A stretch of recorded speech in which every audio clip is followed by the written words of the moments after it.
and welcome one and all to another great episode of Telecast PH, the Telework PH Outsourcing Podcast, a podcast dedicated to the benefits of outsourcing, a positive mindset, some business advice, and the many ways outsourcing some of the non-core aspects of your business can help you scale up quicker, and at the same time, you'll be helping our mission to make an impact on poverty in the rural areas of the Philippines.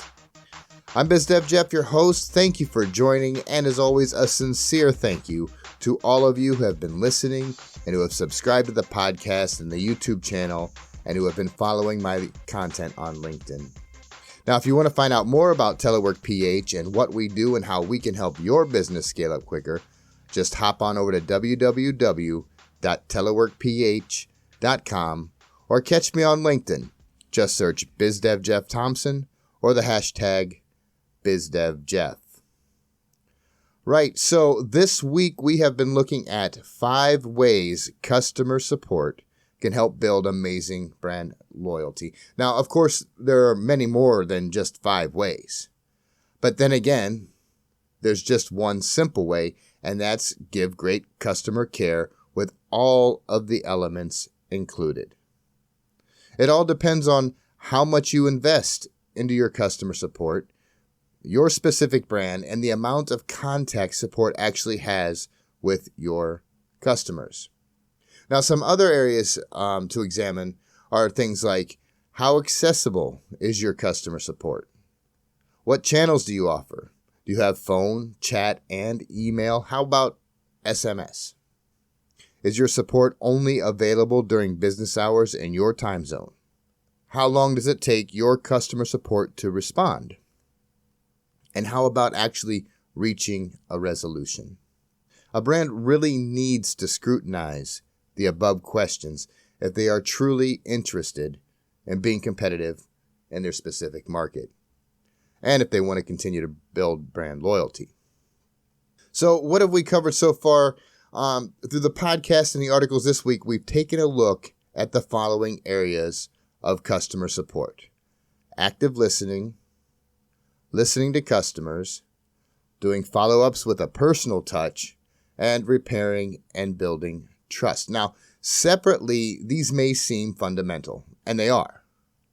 But it's how they work together that makes all the difference in the world. It makes no sense to put time and effort into active listening if you aren't going to actually listen to customer suggestions. Furthermore, it would not do you any good to try and repair or build trust with the customer if the support agent doesn't make an effort to stay in contact with the customer when there's an ongoing issue through follow-ups. But all of these working together with other fundamental elements leads us to today's topic.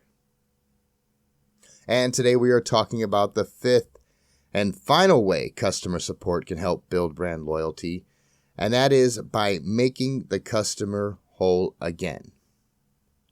You'll want to empower support to be able to take the steps necessary to make the customer whole, to make them complete. Now, what do I mean by that? It's simple. You want to make sure the customer has not lost anything, whether it be money, time, or even damage to their personal reputation or health. By making sure they walk away from the experience whole and complete, the customer will not have the feeling that the brand has taken something away from them. It's a basic psychological feeling that everyone experiences. And sadly, it's one that many brands and companies, they'll tend to ignore it. When a customer uses a brand's product or service, they are expecting a fair exchange. Their money for the brand's product or service. When the brand does not deliver, the customer will not only get the feeling of loss of money, but they'll experience the emotion of having something taken from them. Their next response is to put up their guard and protect themselves, preserve themselves. So at this stage, the customer support agent must then break through that barrier the customer has put up. So the first step is to take a look at a few key elements to the customer complaint. Things like, did they lose money? Did they lose time? Did it cause them any secondary damage? what really is their level of frustration and disappointment. And are they asking for more than the service they paid for? And we'll talk about that one in a minute. Now, after seeing the big picture and a resolution is reached, the brand may want to do things like prorate the customer's bill if they're not getting the full benefit of the service or product for a period of time, or extend the subscription period, or even offer a small discount just so they know you recognize their frustrations. But most of all, just make sure they go away complete. After the experience with customer support, they will have their issue resolved and any inconveniences addressed. For instance, let's say a customer downloaded your app and then upgraded to Pro level. They paid their subscription and boom, it crashed. For 3 days, they're waiting to see if it's going to be fixed. It doesn't get fixed. They cannot access the app until they finally call customer support. The customer support agent quickly finds the issue, fixes it right there when they're in the call, and confirms with the customer that it's been resolved. What's next? Well, you can roll the dice and ask the customer if it's okay to close the case, or you can take it to the next level. Prorate the subscription for the 3 days it was inaccessible. Don't make the customer ask. Most people don't like to be that guy. I know I don't, but I will if I have to. By not making them ask, the customer support agent has gone the extra mile as the brand's representative, and the customer walks away from the experience whole and complete. And that's the type of service that builds brand loyalty. Now, the debate here now is, should the customer actually profit in some way from an issue that was the fault of the company? Meaning, should they walk away with more than they are entitled to? I think it's a good idea to have some sort of program in place, like I said, to show that the brand does recognize how frustrating the situation was. However, you don't want to come off looking too needy.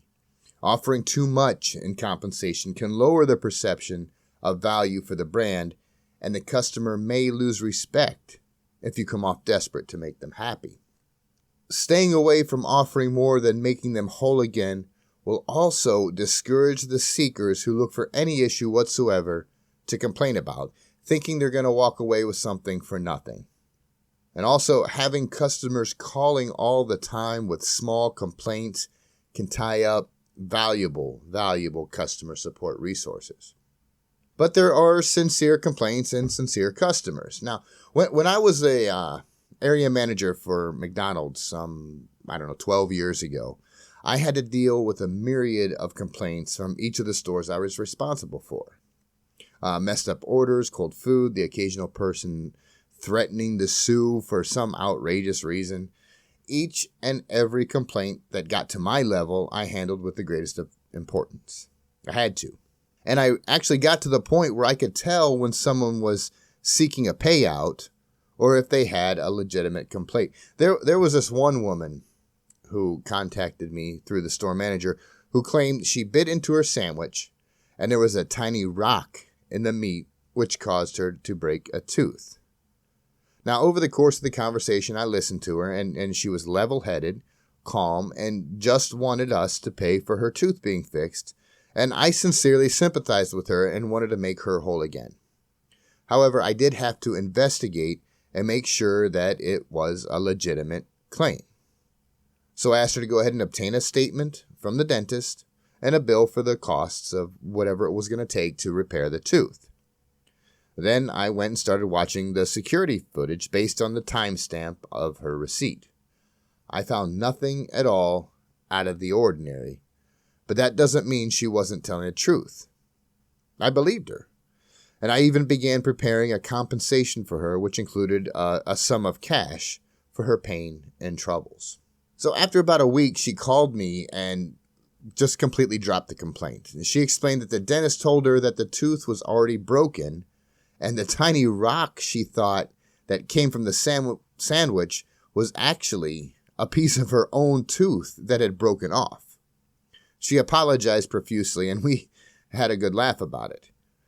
So for her honesty, I went ahead and invited her and her family, back to the restaurant to have lunch on my dime. Did I ever at all think she was after a payout for that free lunch? Nope, it never crossed my mind. But there are some who are. And that's why I always instructed my store managers that if there was a problem with an order, to simply replace the order. No more, no less. No free apple pie, no sundae, no cookie. Just exactly what was on the receipt. This discouraged having a long line of people out to get free food. So the customer support agent, armed with the tools to make the customer whole and complete, can go a long way in brand loyalty. You never want someone to say that they don't care over there at such and such. You want them to tell everyone that they know that your brand does care and will do what it takes to maintain that relationship. Tying all of the points we looked at in this series together. Step 1, active listening. Step 2, listening to customer suggestions. Step 3, following up with a personal touch. Step 4, building or repairing trust. And step 5, making the customer whole again will put your brand on the way to gaining more loyalty from your customer base. I hope you're able to get some value out of this 5-part series. And if you have any more questions about the power of excellent customer support, just go ahead and drop me an email at jeffrey.thompson@teleworkph.com, or you can hit me up on LinkedIn. Just send me a direct message and we can dive right in. And that will wrap it up for this installment of Telecast PH. I've been BizDev Jeff, your host. Thank you very much for listening. And remember, if you want to find out more about Telework PH and how we can set you up with a staff of expert customer service agents, just hop on over to www.teleworkph.com or hit me up on LinkedIn. Just search BizDev Jeff Thompson or the hashtag BizDevJeff. And if you enjoy this podcast, please like and subscribe. And if you're on YouTube, go ahead and hit that notification bell so you'll be notified when I put up new content. And remember, I'm always looking for great feedback. Always keep in mind that one random act of kindness can move mountains. Take care, everyone. Have a great weekend. Be safe. This is BizDev Jeff, signing off.